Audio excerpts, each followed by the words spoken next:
ከልቦ በቀረበው ትርታ 97.6 ኤፍኤም የትርታ ቁርስ መሰናዶ ነው በመከታተል ላይ የምትገኙት ውድ አድማጮቻችን። አሁን ደግሞ ሰዓቱ ከሀገር ውስጥና ከባህር ማዶ የተሰሙ ዋና ዋና ቤት ዜናዎችን ወደ እናንተ የምናደርስበት ጊዜ ላይ እንገኛለን። የሀገር ውስጥ ጉዳዮችን በማስቀደም እንጀምራለን። የሀገራዊ የምክክር ኮሚሽኑ የስራ ዘመን ለ8 ወራት ተራዘመ። የህዝብ ተወካዮች ምክር ቤት የኢትዮጵያ ሀገራዊ ምክክር ኮሚሽንን የስራ ዘመን ለ8 ወራት እንዲራዘም የቀረበውን የውሳኔ ሀሳብ በሙሉ ድምፅ አጽድቋል። ምክር ቤቱ ትላንት ባካሄደው የ5ኛ ዓመት የስራ ዘመን አንደኛ አስቸኳይ ስብሰባ የኢትዮጵያ ሀገራዊ ምክክር ኮሚሽን የእስካሁን የስራ አፈጻጸም ሪፖርት ላይ በመወያየት ቀጣይ አቅጣጫዎችን አስቀምጧል። የኢትዮጵያ ሀገራዊ ምክክር ኮሚሽን ዋና ኮሚሽነር ፕሮፌሰር መስፍን አራያ ባለፉት 4 ዓመታት በሀገር ውስጥና በውጭ የተካሄዱ የአጀንዳ ማሰባሰብና የተሳታፊ ልየታ ተግባሮችን በዝርዝር አቅርበዋል።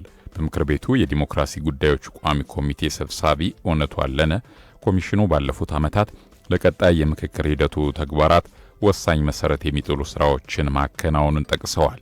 በቀጣይም ቀሪ ስራዎችን እንዲያጠናቅቅ ተጨማሪ የ8 ወራት ጊዜ እንዲሰጠው ለምክር ቤቱ የውሳኔ ሐሳብ አቅርበዋል። ምክር ቤቱም የቀረበውን የውሳኔ ሐሳብ በሙሉ ድምፅ ማጽደቁን ትርታ ከህዝብ ተወካዮች ምክር ቤት ሰምቷል። ኢትዮጵያ የመጀመሪያውን የነዳጅ ምርት መፈተሻ ላብራቶሪ በድሬዳዋ ልትከፍት ነው። ኢትዮጵያ የመጀመሪያ የሆነውን የነዳጅ ምርት መፈተሻ ላብራቶሪ በድሬዳዋ ከተማ በቅርቡ ልትከፍት መሆኑን የኢትዮጵያ የተስማሚነት ምዘና ድርጅት አስታወቀ። የድርጅቱ ዋና ዳይሬክተር ኢንጂነር መዓዛ አበራ ለጋዜጣ ፕላስ እንደገለጹት ከሆነ ላብራቶሪው ወደ ሀገር ውስጥ የሚገቡ የነዳጅ ምርቶችንና ዘይቶችን የተቀመጠውን የጥራት መስፈርት ማሟላታቸውን ለመፈተሽ የሚያስችል ነው። አገልግሎቱ በቅርበት መሰጠቱ አምራች ድርጅቶችና ተቋማት በተቀላጠፈ መንገድ ጥራት ማረጋገጥ እንዲችሉ የሚያግዝ መሆኑን ጠቅሰዋል። ለዚህም ዘመናዊ መሳሪያዎችና የሰለጠኑ ባለሙያዎች መዘጋጀታቸውን ጠቁመዋል። ተቋሙ በድሬዳዋ፣ በአዳማ፣ በሐዋሳና በባህር ዳር ተጨማሪ የፍተሻ ላብራቶሪዎችን በማደራጀት ላይ እንደሚገኝም ነው ያስገነዘቡት። ወደ ውጭ ዜናዎች እናልፋለን። የአውሮፓ የመልሶ ግንባታና ልማት ባንክ በታሪክ ለመጀመሪያ ጊዜ በምዕራብ አፍሪካ የግብርናው ዘርፍ ላይ ግዙፍ ኢንቨስትመንት ማድረጉን አስታውቋል። ይህ ውሳኔ ባንኩ በቅርቡ ወደ ሰሃራ በታች ባሉ የአፍሪካ ሀገራት የሚያደርገውን እንቅስቃሴ ለማስፋፋት የያዘው እቅድ አካል ሲሆን ለናይጄሪያና ለኮት ዲቯር የግብርና ኩባንያዎች የ153 ሚሊዮን ዶላር የገንዘብ ድጋፍን ፈቅዷል። ይህ መጠነ ሰፊ የገንዘብ ድጋፍ በዋናነት ያነጣጠረው በምዕራብ አፍሪካ ቁልፍ የሆኑ የግብርና ምርቶችን የሚያቀነባብሩና ለዓለም ገበያ የሚያቀርቡ 2 ግዙፍ ኩባንያዎችን ለመደገፍ ነው። እንደ ዘገባው ከሆነ ሮበስት ኢንተርናሽናል የተባለው ኩባንያ 70 ሚሊዮን ዶላር ብድር ሲያገኝ ቫለንሲ ኢንተርናሽናል የተባለው ሌላው ኩባንያ ደግሞ 83 ሚሊዮን ዶላር የሚጠጋ ብድር ተፈቅዶለታል። ይህም ሀገራቱ ጥሬ ምርት ብቻ ከመላክ ተላቀው በሀገር ውስጥ እሴት በመጨመር የተሻለ የውጭ ምንዛሬ እንዲያገኙ ያስችላቸዋል። የአውሮፓ መልሶ ግንባታና ልማት ባንክ ፕሬዚዳንት ኦዲል ሬኖ ባሶ እንደገለጹት ይህ እርምጃ በሚሊዮኖች ላይ የሚቆጠሩ ዜጎች በሚተዳደሩበት የግብርና ዘርፍ ላይ ትርጉም ያለው ለውጥ ለማምጣት ያለመ ነው። በተለይም በገጠር የሚገኙ አርሶ አደሮች ገበያቸው እንዲያድግ፣ አዳዲስ የስራ ዕድሎች እንዲፈጠሩና የግብርናው ሰንሰለት ዘመናዊ እንዲሆን ባንኩ የበኩሉን አስተዋጽኦ ያደርጋል ሲሉም ገልጸዋል። ዩክሬን እስከ የካቲት መጨረሻ አዲስ የሰላም ድርድር እንደምትጠብቅ አስታወቀች። በጄኔቫ ስዊዘርላንድ ለ2 ቀናት ሲካሄድ የቆየው የዩክሬንና ሩሲያ የሰላም ድርድር ያለምንም ትልቅ ስምምነት መጠናቀቁን ተከትሎ የዩክሬኑ ፕሬዝዳንት ቮሎዲሚር ዜሌንስኪን እስከ የካቲት ወር መጨረሻ ድረስ ሌላ ዙር ውይይት እንደሚደረግ ተስፋ ማድረጋቸውን ገልጸዋል። ፕሬዝዳንቱ በቴሌግራም ገጻቸው ባስተላለፉት የቪዲዮ መልእክት በጄኔቫው ድርድር በወታደራዊ ጉዳዮች ዙሪያ የተደረጉ ውይይቶች ጠቃሚና ፍሬያማ እንደነበሩም ገልጸዋል። ሆኖም ግን በፖለቲካዊ ጉዳዮች ላይ አሁንም ድረስ ሰፊ ልዩነቶች መኖራቸውን ጉዳዩ በበቂ ሁኔታ እንዳልተሰራበት አመላክተዋል።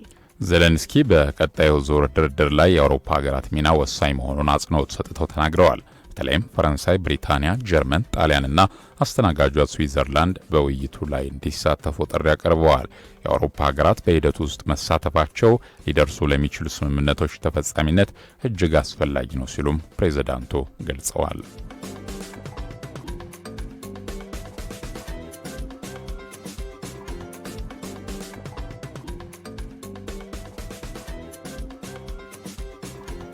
ከልቦ በቀረበው ትርታ 97.6 ኤፍኤም የትርታ ቁርስ መሰናዶን ነው እየተከታተላችሁ የምትገኘው። አብራችሁን ስለሆናችሁ እያደመጣችሁን ስለሆነ እናመሰግናለን። ሀሳብ አስተያየቶቻችሁን በስቱዲዮ የቀጥታ ስልክ መስመሮች ላይ በመደወል ልታጋሩን ትችላላችሁ። ይህን ሰዓት አጋር በመሆን አብረውን እየሰሩ የሚገኙ ተቋማትን እናመሰግናለን።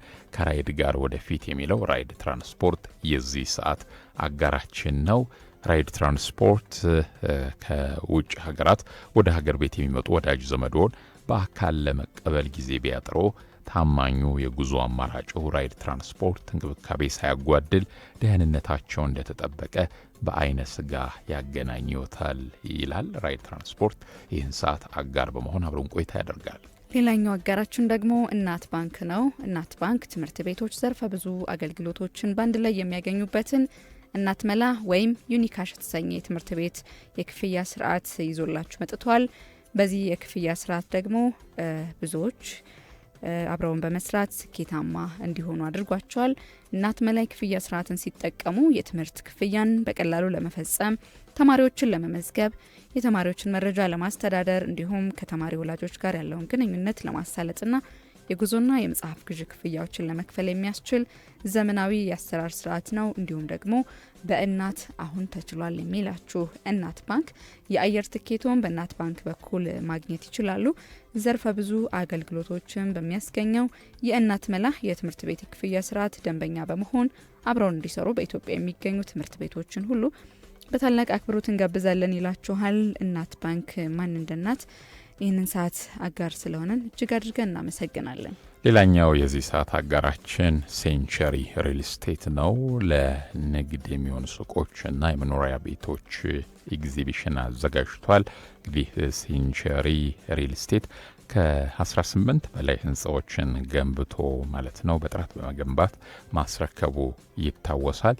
ካሳለፍነው የካቲት 7 ጀምሮ ደግሞ እስከ የካቲት 15 የሚቆይ ትልቅ ባዛር አዘጋጅቷል። በሴንቸሪ ሞል በመገኘት ይህንን ባዛር በመሳተፍ እንግዲህ የተመረጡ የንግድና የመኖሪያ ቦታዎችን በኤግዚቢሽኑ ላይ እንዲገዙ አይተው እንዲወስኑ ሲል ጥሪውን ያቀርባል። ሴንቸሪ ሪል ስቴትም ይህን ሰዓት አጋር በመሆን አብሮን ቆይታ ያደርጋል።